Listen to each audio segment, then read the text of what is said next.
I've got cerebral palsy that affects both my legs and one arm. That's my official diagnosis, but what you really see is I walk with a limp. I'm a software developer, so job-wise, I don't have any issues. I knew when I was a kid that using my brain is the best way for me to survive on my own without relying on other people. I haven't had the chance to get my driver's license, but according to therapists and doctors that shouldn't be an issue. That's the background about me. My girlfriend and I have been together for a year.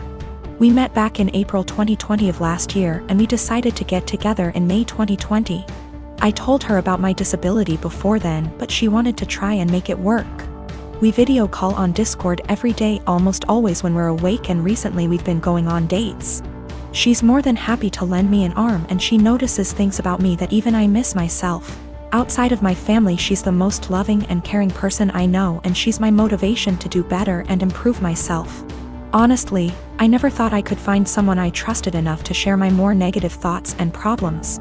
I always tried to seem happy so I don't worry others. The emotional support she gives me is really irreplaceable. The problem is scared that, in the future, she will have to take care of me, or most of the work will fall onto her. To make matters worse, her mom has been telling her for the past few weeks to break up with me because she can find better, and she doesn't want her to have the burden of caring for me. She's also really afraid that I will get arthritis early due to my cerebral palsy, and if that happens, a lot is going to be on her. I've tried doing things like stretches and exercises to maintain and improve my muscle tone, but she is still afraid I'll get worse. I'm an introvert, I don't know a lot of people, and honestly, I don't even know the options I've got to look at. I want to prove that I can be independent and that if things do go wrong, it won't just be on her. I'm in Ontario, Canada. Are there things I can look into and do to assist with my disability, or things I can look into so if things do go wrong, I won't be a burden on her? I'm at the end of my wits. I've never really hated my disability, but I've always kept myself going by tempering my expectations and thinking, my disability is going to make it really hard to find someone, and she's the first person to make me feel like, yeah, it doesn't matter.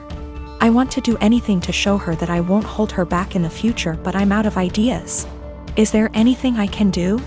I don't want to worry anyone I'm with these issues, but I'm at the end of my wits. I don't even know if my relationship is lost, but I don't want this to happen again, and I want to know what I can do myself so I can reassure my partner, so they know I won't hold them back in the future. I don't know if there are things I can look into to better plan my future so it's not a concern for my partner. The worst part is, I've always thought my disability doesn't matter. But with all of this happening, it's really hard to convince myself otherwise. I am a 17-year-old female, and I still live with my mom, my stepdad, and my two half-siblings, 5 and 7 year. My dad died when I was 5, driving me to the hospital. Mom didn't want to pay for an ambulance. He died in the crash, and my leg and spine got busted up in a way that has left me needing a cane pretty much ever since. My stepdad's always been a little distant with me. He likes to make jokes about how I'm an early blooming black widow. I think he gets that from my mom, who blames me for my dad's death. I do too, it is my fault after all, so I don't push back on it. Anyway, the point is that with the current situation, my parents are always looking for ways to get my half-siblings active and doing things without leaving the house, and have recently settled on scavenger hunts. I have no problem with this, honestly. I wish they'd stop hiding stuff in my underwear drawer, but it's a 5-year-old and a 7-year-old, so that's not the worst. My problem though is that they keep taking my cane when I'm not looking. I tend to get lost in my homework and my writing hobby and zone out, and having it be one of the items that my half-siblings have to find. When I complain to my stepdad, he's a SAHD, so is usually the one running these things. He scolds me for being selfish and points out that my swivel chair has wheels if I need the bathroom, and that they always get it to me before I have to go downstairs for dinner. I tried my mom yesterday, and she said that I was being a brat and that if I wanted a father who cared about me, I shouldn't have killed my dad. I got really upset at that point and called my grandparents, my mom's parents. Dads are dead too. They showed up at 10 p.m. yesterday, and Grandma screamed at them while Grandpa packed my stuff up and helped me out to their car. My mom's been blowing up my phone and email, calling me all sorts of names and accusing me of turning her family against her and trying to get her in legal trouble, since minors can't move out. And I can't help but think that maybe she's About a week after my post, I planted a wall of blackberries and raspberries at the two sides of my garden facing the driveway, about 30 centimeters from the edge, so no overhanging branches. On the other side of the berry wall, I planted lots stuff like strawberries and tomatoes. To reach the tomatoes and strawberries from the driveway, you have either go through the fruit bushes or walk up to my house. Walk about 2 m along the side of the house and my windows, and then walk into my actual garden. Not something you do by mistake. For about 2 weeks it was somewhat quiet, but I still found the kids on my driveway every single days. As far as I know, they did not enter the garden, and I hadn't noticed them walking around my house anymore. So I figured the bushes were working. About 1 week ago, berry season started and my bushes are now full of raspberries, and there's lots of strawberries as well. The neighbors noticed. First I caught the boys picking and eating raspberries, so I told them off and dropped them off at home, told their mom I caught them stealing. That's how I see it, even though it's fruit, and that I'd call the cops next time. She huffed and told me to grow up, but took the boys inside anyway. After that it was quiet up until yesterday afternoon, when I went out for a while and found the dad and his 2 sons right in the middle of my garden when I returned, clearing my bushes and plants. I didn't even confront them, just called the cops from a distance as they hadn't noticed me yet, and started filming them after making the call. Luckily 2 cops showed up after 10 minutes or so, and they confronted the neighbor as they were still picking berries. They told them they were trespassing and that the berry picking was in fact considered stealing, and that I could press charges. For the first time I noticed a bit of fear in my neighbor. He was having trouble finding his words and kept looking back at his house, I guess hoping his wife would show to yell at the cops. They all went inside with the cops, so I just went home as well. After a while the cops came by and asked me if I wanted to press charges. I asked them if they felt like they scared the neighbor enough to stay away. I got a small smile and yes, about him, but the wife had just kept shouting at them and her husband about the little living next door.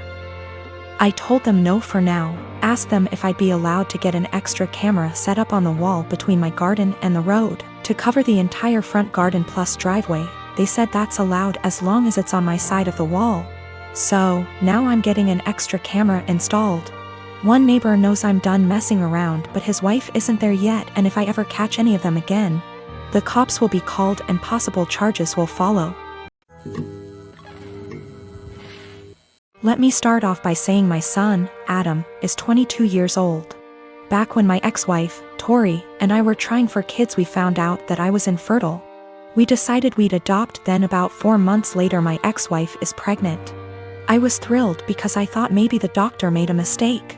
No, I was wrong. My ex-wife cheated on me and I didn't find out until 20 years later. Tori told me 2 years ago that she cheated on me. And we did a paternity test to make sure, and well, he's not my biological son. My ex and I divorced a few weeks later. Ever since my son found out the truth, he wanted to meet his biological father. He did, and they started to become really close. It hurt me much more than I thought it would. He's an adult, he can make his own decisions, but it hurt really bad. They started to bond really well, and all of a sudden Adam became really distant from me. It's been like this for almost a year and a half. I tried to text him to make plans for dinner, and he said he's busy with Chris, biological father. I tried numerous times to connect with him by calling and texting, but he never made plans aside from like a meal every other month. We used to do stuff every other week, but it's been completely different since he found out about Chris. I couldn't stand it. My son, who I raised since he was a baby, treated me like I didn't matter. Anytime we'd actually have plans, he would still be cold and distant. What I mean by that is became much more defensive of his personal life. I'd ask him how classes or friends were and he'd just say they were fine but never go deeper than that. He also changed his major from econ to computer science and didn't even mention it to me until a year later. I told him how much he was hurting me because of how distant he was, and he apologized and said he'd do better. He never did. I told him numerous times and he never changed. He was still distant. What was the final straw for me was the phone conversation I had with him last week. He said he was going to change his last name to Chris because he liked it so much and because they were close. I couldn't believe what I was hearing. I told him this. I can't believe you are going to do this. That's really disappointing to me. If you decide to change your last name, go ahead, but if you do that, then I'm no longer your father and I don't want to be involved in your life." He hung up on me. I didn't even bother reaching out because I know he wouldn't respond. I stand by what I said. I meant every word and still do. The last name change to me means he no longer views me as a father and views Chris as his, despite the fact he's 22. My family told me I'm being unreasonable, meanwhile my best friends think it's reasonable. After I found out about Chris, I took a couple of days and didn't speak to my ex-wife or Adam. They didn't contact me. I didn't contact them. I needed a break. A lot of you are asking for a deeper meaning behind this, and I think I finally figured out why he's been so cold. A few months before my wife told us the truth, we were in a very long argument. His grandma, my mother, left a big inheritance for him that I am fully in charge of. Enough to pay for college and have enough wiggle room to not stress all the time about it. After a semester of university, he started dating this girl. He was head over heels in love with her. I never met the girl, so I have zero clue how she felt about the relationship. Suddenly, after a few months of dating, Adam asked me for about $3,000 to be deposited into his account from the inheritance. I already paid for the semester, so this was odd to me. I asked Adam why he needed the money. He said his girlfriend was having trouble paying for her tuition and asked my son to help. I told him no because it seemed to me that she was treating him like a piggy bank. He spent over $1,000 on her in just under a few months. He would constantly talk about how he loved going shopping with her so he could buy her things. To me, she was just after my son's inheritance, and I was right.